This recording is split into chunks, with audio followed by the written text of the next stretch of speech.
Welcome to the Veterinary Rehabilitation Podcast, where we aim to help fellow veterinary rehab therapists increase their knowledge and elevate their practice. I'm Megan Kelly. And I'm Anae Lloyd.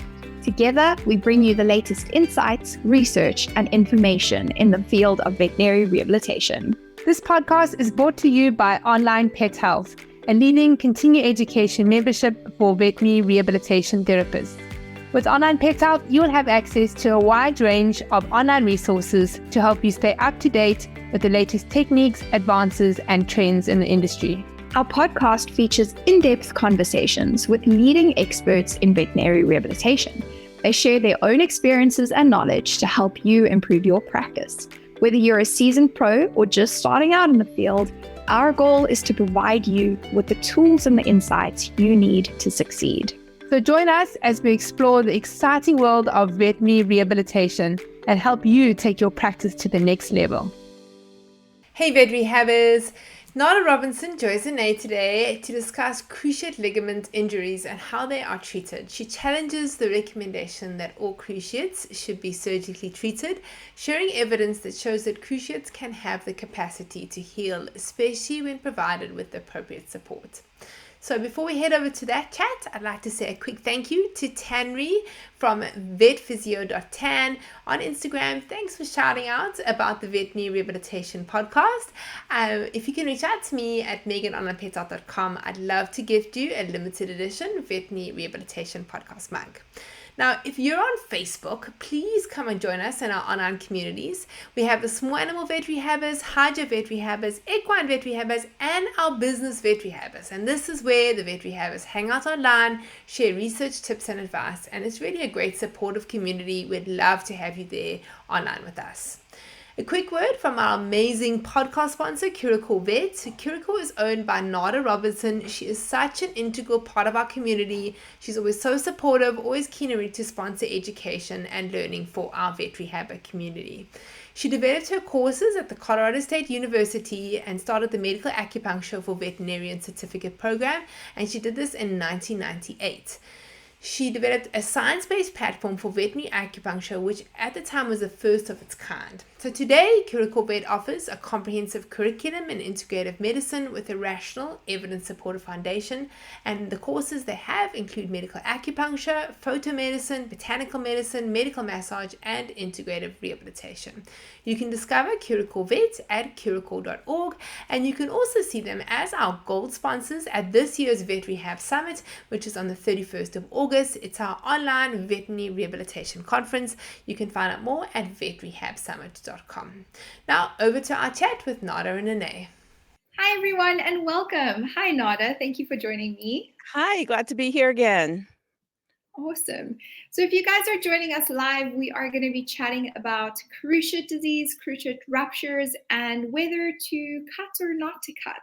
And a little bit diving into the ethical dilemma of it, because it really is, when we're talking about surgery, we need to consider what is the best for our patients.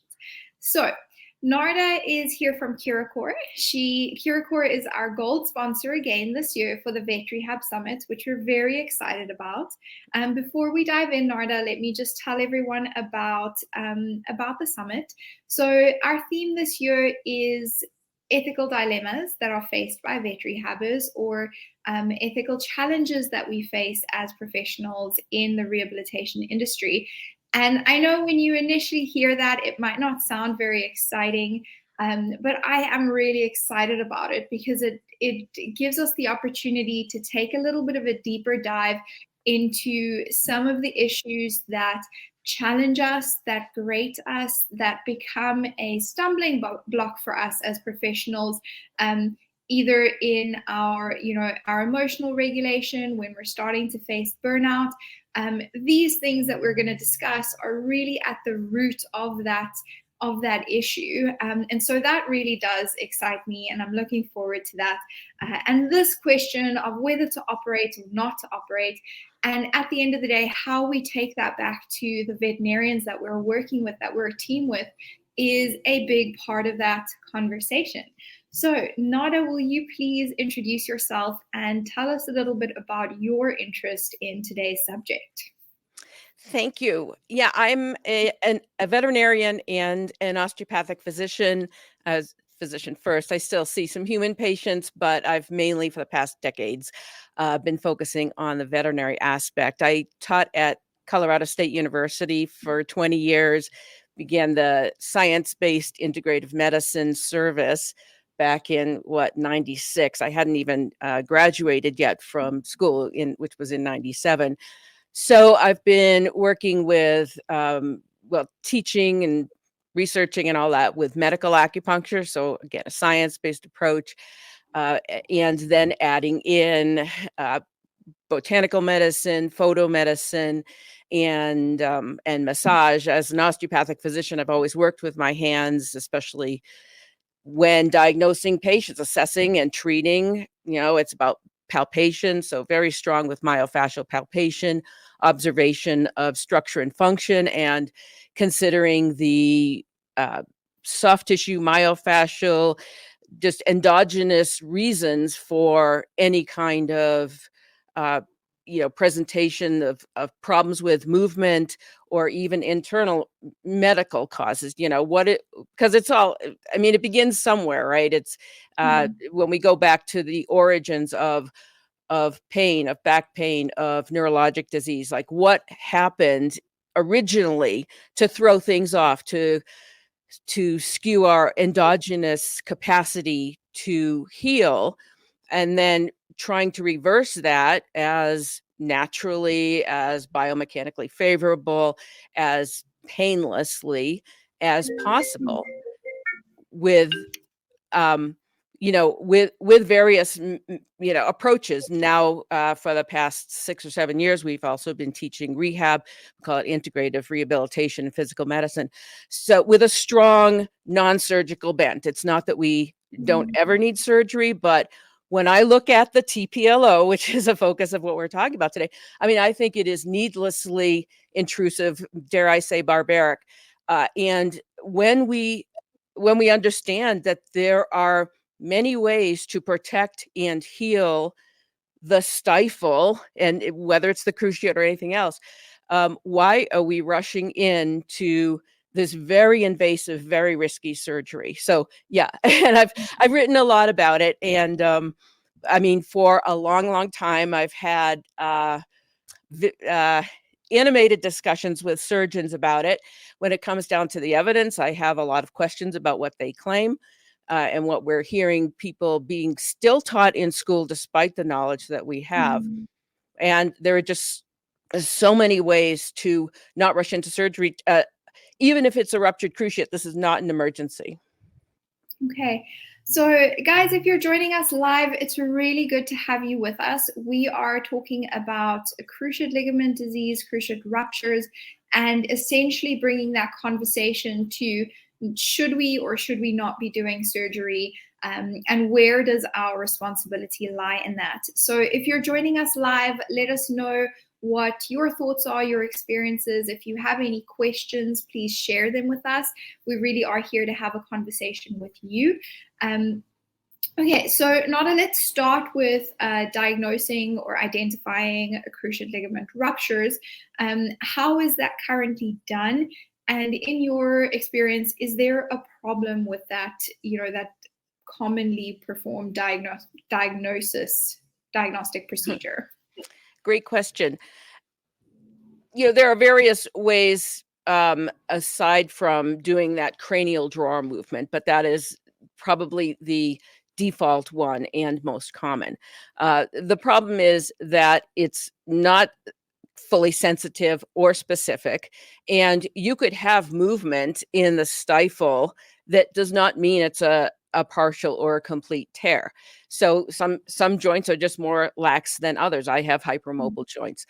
And so that, whether we couple in an ultrasound diagnosis or anything else, I mean, it's still, number one, why is our focus just on the cruciate? So when we hear about exams, so, let's sedate the animal so that we can perform a proper draw or whatever, that ignores the role of the neurologic system and the protective function of muscles and ligaments and tendons that surround the joint, because much of rehab is driven. I mean, it starts with the nervous system. It starts with how our nervous system calibrates the amount of tone, stiffness in the muscles. If we're walking down the street and we don't realize that there's a big, rut or a sidewalk step there, we're not prepared to step off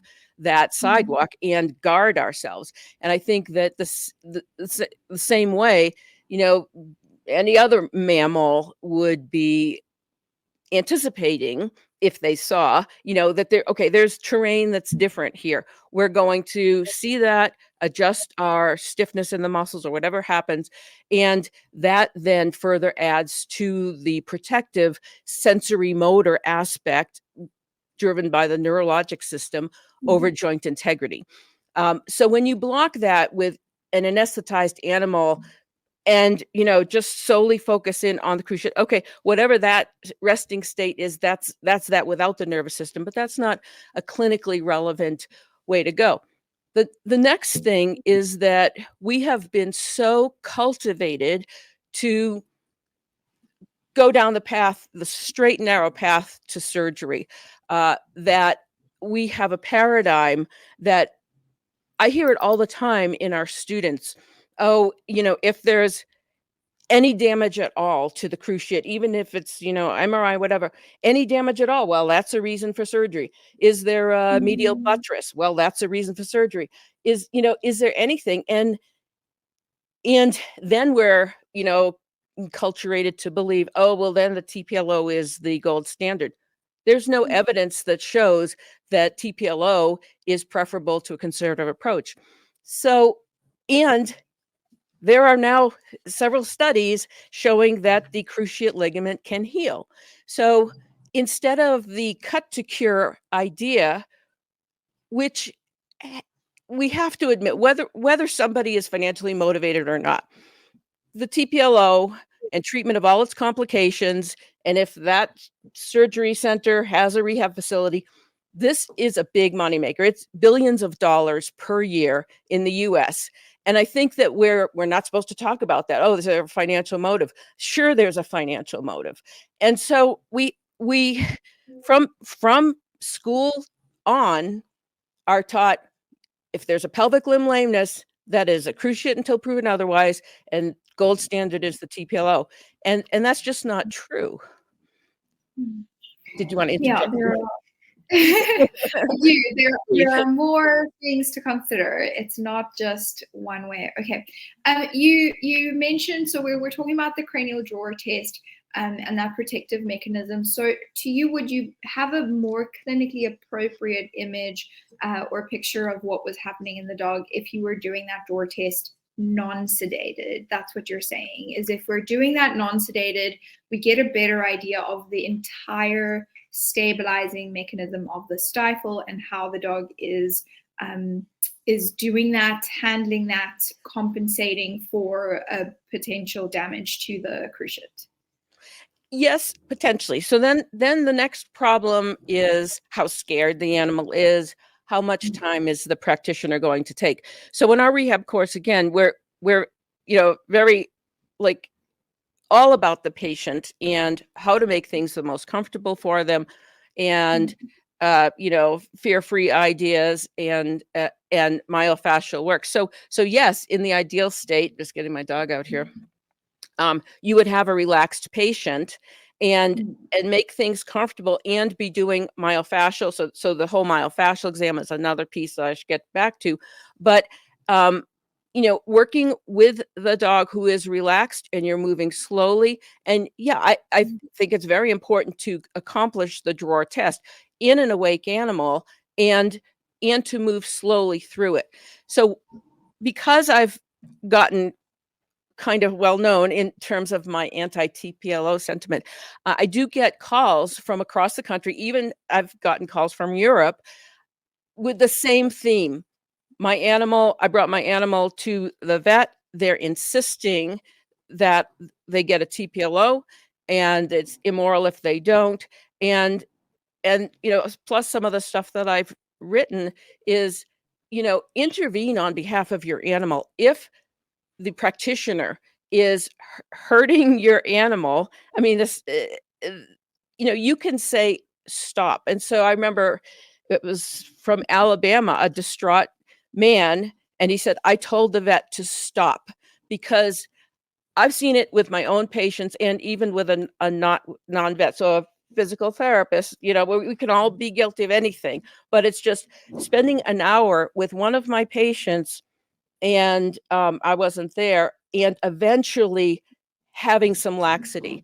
So what is the traumatic process of performing that exam? And I can see why. Well, okay, so if the animal is sedated, then they're not going to struggle. We're going to, look at this. So all that doesn't need to happen. You could have a relaxed animal and gently kind of move things and see what's going on, but do that in the context of a full myofascial exam, because what else can cause pelvic limb lameness? Trigger points, myofascial pathology, nerve entrapment, other ligamentous diseases. It could be something in the back or pelvis. There could be another neurologic or peripheral nerve disease, central nerve system, and so again, this narrow tunnel that we have been primed to think about, like, what is the quickest road to get them to surgery, in my mind, is because we're not taught about all the differentials typically, or encouraged to think about them. So yeah, do the drawer test, but do it well, and do it in the context of looking for everything else that's there and how we can better serve our patients and know better what's going on. Okay, great. Thank you. So then you mentioned some research that was showing that the cruciate ligament heals. I'm not familiar with that research. Would you mind taking us through some of that and maybe sharing those references with us? Because I would love to have a look at that. Sure. And I just printed out 3 because, we can always, so I'd say for anybody, go to pubmed.gov. At least that's where I go. And there's a lot of open access papers. For one thing, just as we were talking about, look for, TPLO versus conservative care. That TPLO is the gold standard, and you won't find anything there. And so just to start out with, I'll just read the titles because you won't be able to read them. This one is new. This is 2024. So just before I go to the cranial cruciate healing, this is short-term outcomes of cranial cruciate ligament rupture treated surgically with TPLO or non-surgically in small breed dogs weighing less than 10 kilograms. So this is what we're beginning to see, because people are starting to venture forth. You can see in your clinic that dogs recover even without surgery. So now we're just starting to get more of this information published. And so seeing, essentially equivalent outcomes. Maybe the thigh circumference is a little bit more in the near term with surgery, but they both end up doing well. So we need more studies about the bigger dogs, but still. Okay, so here, 2023, a lot came out in 2023. Well, because we're only just into halfway. Okay, so this is human. Healing of anterior cruciate ligament rupture on MRI and outcomes following non-surgical management with a bracing protocol. So this is the first one I had found, 2023. Evidence of ACL healing on MRI following ACL rupture treated with rehabilitation alone may be associated with better patient-reported outcomes, a secondary analysis from the Canon trial. Ligament healing. This is, I think, International Journal of Sports Physical Therapy. Ligament healing after anterior cruciate ligament rupture, an important new patient pathway. And then, of course, what will promote the healing? Not just we looked at an MRI and, oh my, look at that cruciate was starting to heal. Imagine that. We were told there's no vasculature. We were told it will never heal. Ligaments don't heal, or they heal pretty slowly. I mean, the cruciate ligament actually has tiny little blood vessels. So there is a capacity to heal. And then you look at stem cell, platelet-rich plasma, frontiers in veterinary science, partial cranial cruciate ligament tears treated with stem cell and PRP combination therapy in 36 dogs, a retrospective study. So we look at, again, instead of cut to cure, protect to cure, and that extends to spinal cord injury, intervertebral disc disease as well. We have to shift the paradigm because there's just so much evidence, especially when this is not an emergency. We can give rehab a try. Okay, so let's talk about some of the alternative treatment approaches. If we're not doing surgery, what are we doing? Because I think the primary argument has always been that if there's instability of the stifle, we have a problem. So we need to stabilize it somehow. If we're not stabilizing it surgically, what are we doing?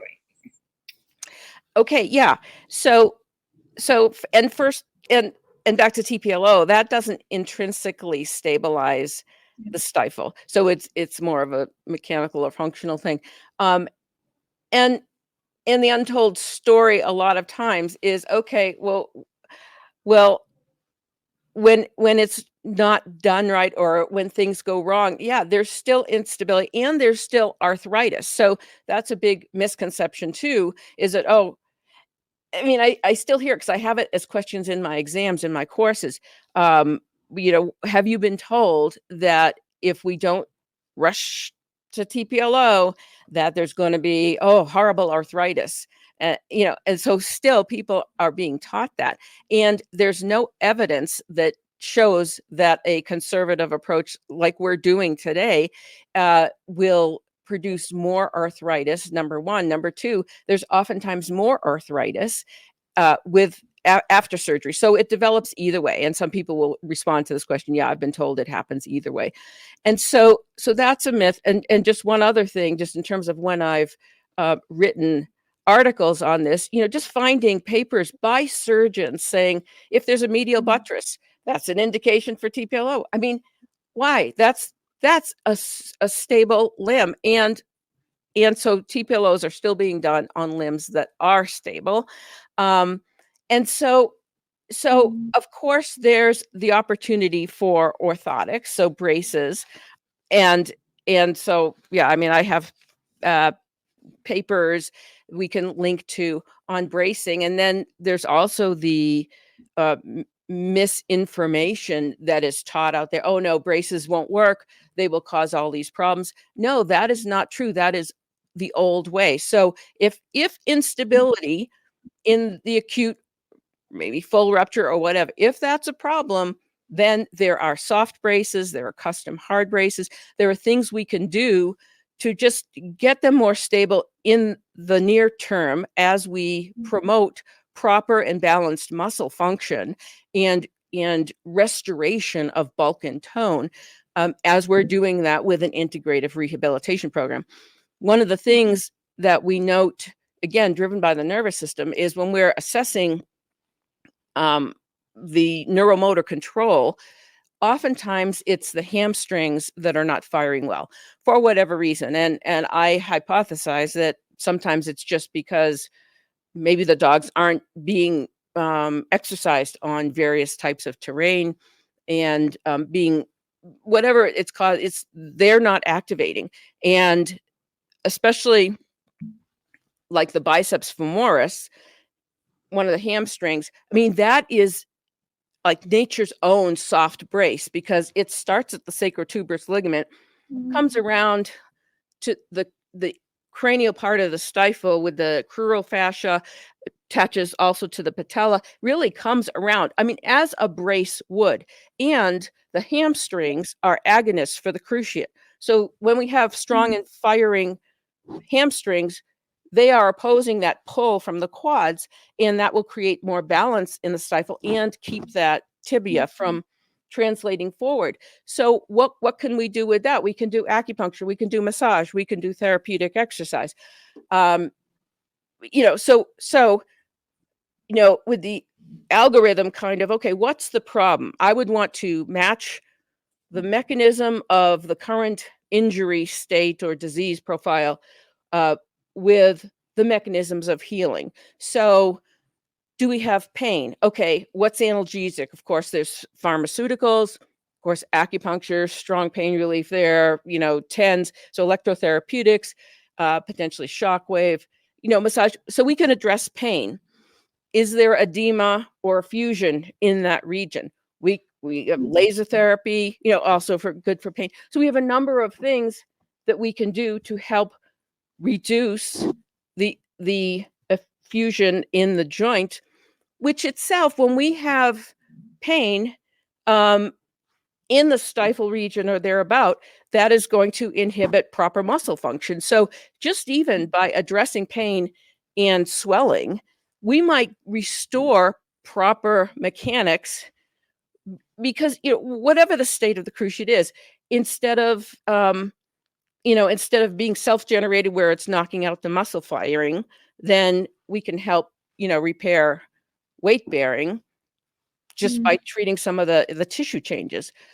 Stretching, range of motion, and neuromotor patterning. So again, getting the nerves to fire correctly, and addressing where is the tissue in terms of its healing phase. Is there something that's acute? Is it chronic? How has it affected the rest of the body? So instead of just focusing in this region, then, like, what breaks my heart is when animals come down soon after a TPLO or have already had a neurologic problem complicating the situation, or the pain or the lameness might have been coming more from, again, a peripheral nerve or a central nerve problem. So proper diagnosis is key.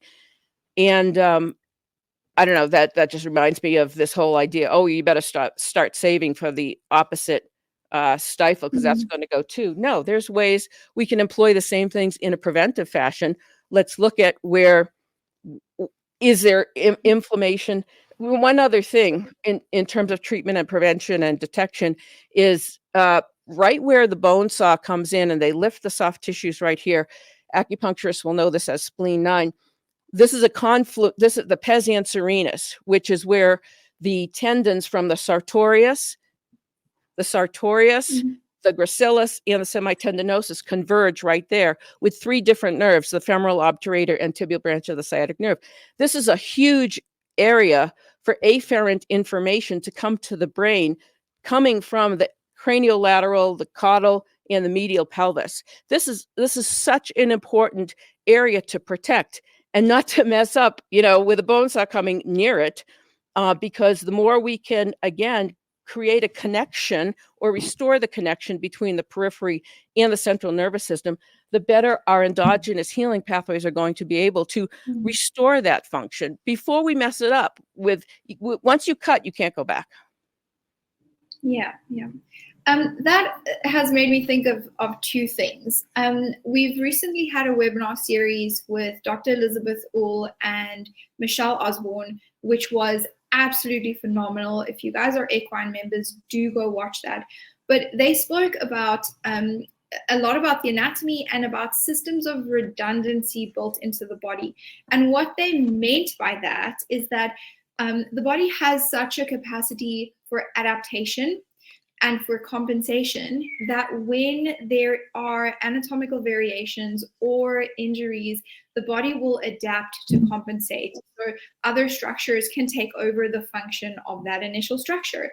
And as you were talking about the crural fascia, that's exactly what was coming to mind, is that, that crural fascia is actually, it's massive, and it has a lot of a lot of muscles are attaching through there and functioning through there. And if we can get that to function as a stabilizing unit, which it would already be doing, but we'd have some neurological, some arthrogenic muscle inhibition potentially, that we can absolutely correct and change and work with. So that was the one thing that came to mind that I thought worth mentioning. And then the other thing, as you were speaking, is a vet that I work quite often with will say to me every time that she goes to surgery, a chance to cut is a chance to cure. And I think that is a very strong belief and mindset that they have. that isn't, something that I necessarily share, but that we should be aware of when we're working with veterinarians, especially surgeons, because if that is their belief system, how do we work with that and around that? So it's just some thoughts from my side. And then Ansi, it's so cool to have you. Hi. So Ansi says the current data suggests that 1 in 3 CCLs in human will heal conservatively. Difficulty is knowing if we can translate this data to dogs, bearing in mind the different angulation and mechanics. So that's quite interesting, 1 in 3. And I believe that surgery has also been the gold standard in humans for ACLs, although I don't know. Thank you for sharing that, Ansi. And then Heather, it's great to have you. Thanks for joining us. She asks, what are your thoughts on NSAID use for CCL treatment? I mean, I think it's fine. I know that there's the idea that, will it inhibit healing, and that inflammation is pro-inflammatory. I mean, it's like, well, do we want inflammation? Do we not want inflammation? I think it's important to control the pain. Primary, before we start a rehab program, let's control the pain, and then the animal can bear weight more, and then we can, do what we need to do, and supplement with anti-inflammatory approaches, PEMF, pulse electromagnetic field therapy, laser, acupuncture, massage, all those things, and have it be multimodal. So if an NSAID is going to be good in the near term or for various flare-ups, then I think that's fine. I love that. I think it's really great to remember that we have that multimodal opportunity. So when do we want to use each one? I love that. So guys, if you're watching this, if you're here with us live, it is so good to have you. We love chatting to you live. Please share any questions that you have. We are here to chat with you. If you're watching this as a recording, you're welcome to ask questions as well, and we'll come back and answer those. Okay, what have we not covered in terms of the cruciate? Because I think we've just actually flown through my talking points, which I love. Was there anything else that we missed? Yeah, well, I think that, again, getting back to the people that call me in desperation for support of their not wanting to rush into surgery with their animal, that just as with some other approaches like the anti-nerve growth factor stuff, so that's another kind of thing, but like clients aren't being given the full picture. They probably don't understand the extent to which a TPLO, is reshaping their animal's leg. You're cutting, you're modifying. I mean, bone surgery, like, it's so over the top, this whole TPLO thing, number one. But so what does the surgery actually involve? What's the complication rate? Like, how often do they hear about the amount of hemorrhage that can happen, the fact that hardware can come loose, the severe infections, severe resistant infections that can occur that will require like an explant. So, I've had colleagues with dogs whose TPLO got infected, the plate. I mean, it's extensive amount of cost and trauma to everybody involved. And then ultimately removing the plate, which the plate itself and possibly the metal ions that come out, produces a 40 times greater risk of osteosarcoma. Which client, even here in Colorado, how many clients have been told before they subject their animal to a TPLO that the risk of cancer is increasing 40 times for that bone cancer? Again, there's just so many things that can go wrong, and who pays for that? The client. And who makes the money? I'm, again, not supposed to talk about all this, but it still benefits the veterinary practice, even if there's complications. So, and I just think, in general, we have to acknowledge the evidence and be willing to, counter like the dogma that does not have evidence. I mean, even when I've been speaking at lectures, and as well, what kind of double-blind studies? Like, what kind of double-blind studies do you have as a surgeon? You have no double-blind studies, but yes, we have mechanisms of action. We don't go woo-woo. We talk about, activation of endogenous stem cells with acupuncture and laser therapy. The ability of, tissue regrowth with photomedicine. So why are we apologizing or afraid to counter this notion of a chance to cut is a chance to cure? That is old news. This is we protect to cure, we don't cut to cure. And I think that, to me, the rehab profession, let's realize this is the way of the future. And you see in the human medical, even with these advances in understanding that the cruciate ligament can heal, even the orthopedists who have written about this, one guy said it's professional suicide for me to say that you shouldn't rush into an ACL surgery, as a human. There are so many layers of pressure against what we're trying to do, what we who believe that try a non-surgical approach first if the client is interested. And, there's nothing wrong with that. Anyway, where were we? Yeah. I definitely do believe that a client should be listened to. There are so many who are not willing to go to surgery, and they're just not given an alternative option. Right. And they do need to be heard and supported. So Heather, great question. Orthotics, is there any research of their ability to provide draw stability and rotational force stability? Those specific outcomes, I'm not sure. I'd have to look at the studies, but just in terms of a beneficial outcome, and at the end of a year, like how are the animals doing? That clients are very satisfied with orthotics. And I mean, I think to drill down into those specifics, I don't know that the research is that specific, but again, I'd have to look at that. But even after surgery, there is still a drawer. Let's say they've actually ruptured, you do surgery, there's still a positive drawer. I mean, until they're like so stuck or they're so edematous after surgery that that leg moves like a stick. And that's what I would notice when I was at the institution that I taught for 20 years. That I'd look at, because I'd run the pain center, and it's like, I'm looking at that animal and there is less weight bearing. There is not normal movement or range of motion. And there are definitely a lot of things to treat. And there's kyphosis in the back. And the surgeon's like, wow, that dog is doing great. And you see, even on force plate studies, they're like, oh, normal force plate, striking of forces.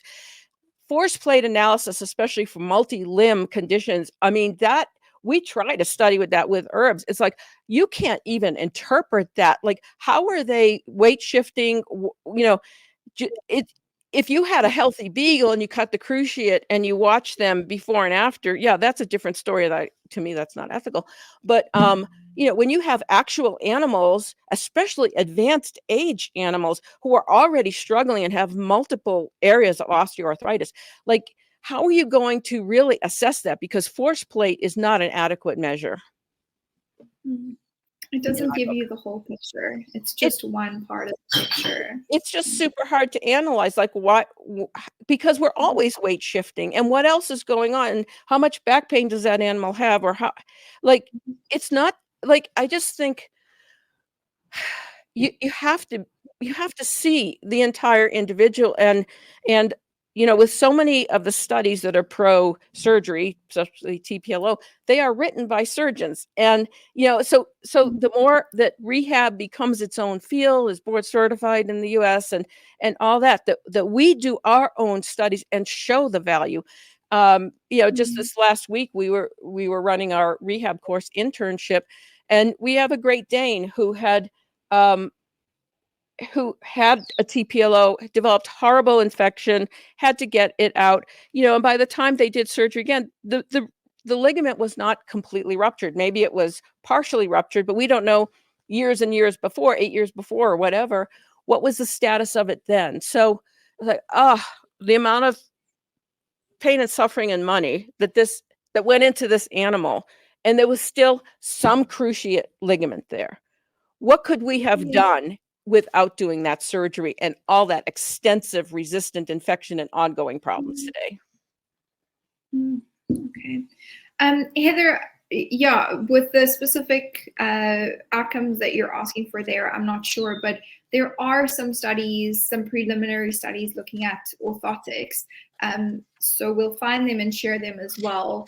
And as far as I know, they've all shown positive outcomes, the orthotic studies with CCL, whatever they've measured. So whether that's increasing weight bearing or I'm not sure. I have to go look at them because I can't remember, but I have seen them.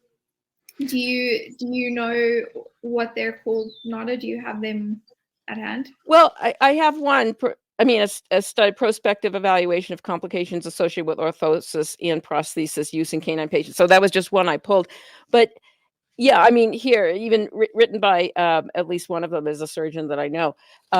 Yeah, I mean, let's look at the complications, but this is, let me see when it was. So 2022, with the diversity of orthoses that are out there now, and the ability to, either customize or modify, like this is not the old orthotic kind of thing. There's a lot that we can still do, but we shouldn't have to rely on bracing, because we can strengthen the tissue. We can, with therapeutic exercise, get those hamstrings firing, normalize movement and improve communication between agonists and antagonists, reduce hyper, pulling forward with the quads. So, so again, it's just this tide of, oh no, don't do that. Oh no, don't do that. Don't do that. Don't do that. Just straight to surgery. So I think the more that we talk about the science and evidence and options that there are, again, why are we rushing in? Why are we telling them save money for the next one? Why aren't we having a preventive approach? I love that. Thank you. So what do you offer your students at CuraCore, and a little bit, specifically around the subject? What can they expect and what do you cover? Yeah, well, pretty much every subject that we teach would apply to this. So specifically the rehab course, but we do, have certification in medical acupuncture. It's been over 25 years, and massage and photomedicine and herbs. I mean, cannabis and this, that, and the other. But the integrative rehab and physical medicine course that we call MOVE, it's the internship we just did. I and my co-faculty, we talk about the basic science of, muscle function, of joint integrity, of the mechanisms of action of, laser exercise, all these things. And then compare and contrast treatment approaches. So each one of those and how they work and what they bring to the healing equation. And then we have a full, closely supervised 5-day internship where we bring animals from the community. So actual patients that they've done the online modules. So this is the only on-site piece they need to do. And the unique to our program is they get hands-on supervised. They are the veterinarian, they are the practitioner working with the animal. And we have, very small groups with expert teachers working with them, and you develop a rehab problem list, a veterinary problem list. You have an initial evaluation. So the myofascial, looking at them from myofascial perspective, the how to see a dog, as I have named it, like watching them walk, so movement and function, and determining not only what the chief complaint was, but what are the contributing other factors, and what's the main driver of the condition that we should focus on initially, but what's the client's understanding of things? What can the client do? How can we introduce therapeutic exercise for that client at home, but also this multimodal treatment paradigm that also includes active movement and, assessing, is that exercise accomplishing what we want it to? So we teach this assessment of the neuromotor patterning. So Don't just put them through a predetermined protocol. Let's tailor it to the individual. And then for many of the dogs, we see them a second time that week, because what I've seen with rehab courses or when they graduate, like people are often lost, like, where do I begin? Because there are so many modalities. So we have them see them again and, practice that assessment. Does something need to change? What's the vision for the short-term goals and getting the client involved? And what are the long-term goals? And so you really get, real life experience. Cerebellar hypoplasia, the stifle conditions, intervertebral disc disease, elbow arthritis. I mean, just really get the ability to perform your rehab skills that you're new at, and then, put them into play with a patient. And then we just follow people up. We have thousands of graduates in from all our programs, that we have a community that we can chat on Facebook and elsewhere. Awesome. Okay, so Cure for Vet, guys, if you want to learn more. Heather, you're asking fantastic questions today. I'm going to ask yours in a second. Suzanne says, I think a lot of this is also due to not enough knowledge in vets. Me being one myself, all I was ever taught is that surgery is the only way to cure the stifle. So educate us for other options.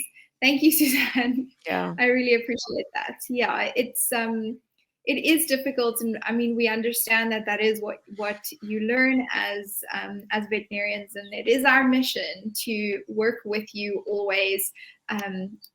Without the team approach, our hands are 100% tied. There's very little that we can do if we're not working within that team.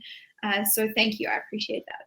And then Heather says, so what exercises are you finding is helping the majority? So if you're, using therapeutic exercises, where are you focusing? Which exercises are you finding effective? Well, good question, as are all your others. So we have to figure out, well, where is the individual currently? So, and that's where, what can they do? Well, even to back up, what's going on with them, and not just narrowly on the stifle, but, is this a 4-limb amputee as well, or, anything else? So in the big context, but for a stifle issue, so do they have pain? Is it acute? And is it the cruciate? But, so often, as I had mentioned, it is an issue with the hamstrings not firing well enough. So a little bit of an elevated stand. I mean, you can start really easily. And if you're doing a mobile practice and visiting, so you could have, either a foam pad or, something, some pillows. So just something stable to begin with, to shift the weight back on the limb. And they need to regain their confidence that they can put their limb down. And, sometimes that will involve like just some massage to start out with, and just some treatment, maybe to take down some pain, whatever, in the beginning. And then have them bear weight fully. And then you could do a little bit of weight shifting side to side. So these aren't big extravagant things, especially in the beginning. We're not going to do a sit to stand and all these built up kind of things. We want to start slowly, and then we can think, do we want to use concentric exercises, isometric exercises, eccentric exercise, and know how to progress forward as that animal does that? How are we going to challenge them more, either with elevation or, with some instability, and then talk to the client about, if there is actually a cruciate injury and it's acute, not to confine them for weeks and weeks. Let's get them weight bearing. Let's keep that joint healthy, and don't let them just, like, they're looking better. Okay, so just don't let them in the backyard and chase a squirrel, because that's not going to be good. So really being careful in that initial healing time, and not overdoing it, and then gradually increasing the challenges towards an eccentric type of exercise, towards just more challenging, more strength. But we're starting with, goniometric measurements, girth measurements. Let's have some objective data there, and teach the client things to do at home. I mean, nowadays too, there are photomedicine devices, I mean, they're LEDs mostly, but under US $200. And they can add in some photomedicine to keep pain down, to keep inflammation down, to promote healing and cell division and all that stuff, right at home. So, so there's a range of things to do, and but we want to make sure we're good with the basics and be monitoring them. So they're doing like an elevated stand. What do you want to accomplish if the hamstrings were not firing? We're going to feel those muscles. And how do we need to modify the elevation or the conformation to make sure that these muscles are indeed firing and accomplishing what we want them to do? Perfect. Thank you so much. All right, guys, thank you to everyone that's joined us live. It's been amazing having you, Narda. That was really interesting. Thank you. We're going to have more of these conversations and really going into the tricky territory where we feel uncomfortable when we're talking about the ethical dilemmas that challenge us. This question of surgical versus non-surgical approaches is a difficult one because it isn't our decision at the end of the day. And as Suzanne highlighted, it can really feel like we're going against our vets. We're not working together, and that's not our goal. We want to be working as a team, and that's why this feels difficult. But how can we bring a different perspective? How can we have these conversations, educate ourselves, educate the vets that we're working with, and offer our owners an alternative route that they might not have been aware of? I think that's all really important. And so, guys, please join us for the Vet Rehab Summit on the 31st of August, where we are going to deep dive into some of the ethical dilemmas that we face as vet rehabbers. It is going to be fun. It is going to be interesting. It's always a phenomenal event. So mark it off in your calendar and make sure that you guys join us live. Narda, thank you so much. Thank you. If you enjoyed this podcast, please hit the subscribe button so you get notified every time I load a new podcast. I'm here every week talking to vet rehab therapists from all over the world about all things vet rehab. A big thanks to our sponsor, Curacor. Their sponsorship allows us to be able to give this podcast to you for free. So please go and check them out at curacor.org. Don't forget to bookmark the next Vet Rehab Summit. It's on Saturday, the 31st of August, 2024. Come and be a part of the world's largest online veterinary rehabilitation conference created specifically for you, the vet rehabber community. Online Pet Health members get VIP complimentary access to the Vet Rehab Summit. For more information about continuing education for vet rehabbers, you can go to onlinepethealth.com.